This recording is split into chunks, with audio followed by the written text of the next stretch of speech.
huyu mwanamke inatakiwa aachwe akiwa katika tahara, tena tahara yenyewe iwe hajapatapo kuguswa na mumewe. Asiachwe mwanamke katika hedhi, na wala asiachwe mwanamke katika tahara ambayo tayari alishakutana na mumewe. Hiyo itakuwa ni talaka sunna.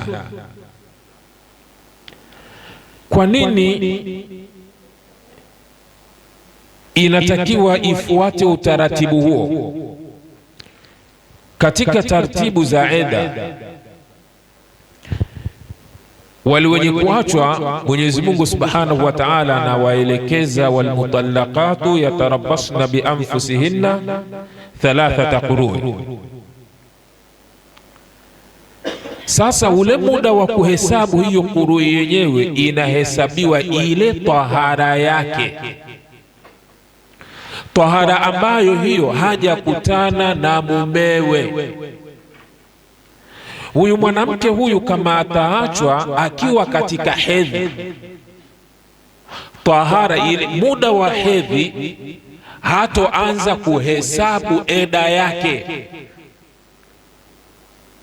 Yani atajizingatia tu kwamba ndio tayari ameshaachika, yupo kwenye eda, lakini ule mwanzo wenyewe wa eda hautaanza kuhesabika pale, isipokuwa mpaka amalize ile hedhi, aingie katika tahara. Tahara hiyo anayoingia aimalize, ndio anajihesabu kwamba amepata tahara ya kwanza. Na hizi tahara jumla yake zinatakiwa zipatikane tahara 3.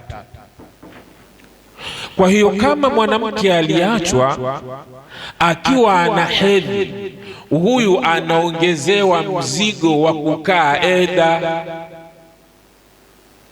Kama eda yake alitakiwa akae mathalani labda tuseme siku 90 ama siku 45 mathalani, lakini kwa hilo wa siku 90, alafu mwanamke huyo pengine yeye anakaa na hedhi siku 15 hajataharika, alafu amepata hedhi siku ya kwanza ya pili ameachwa.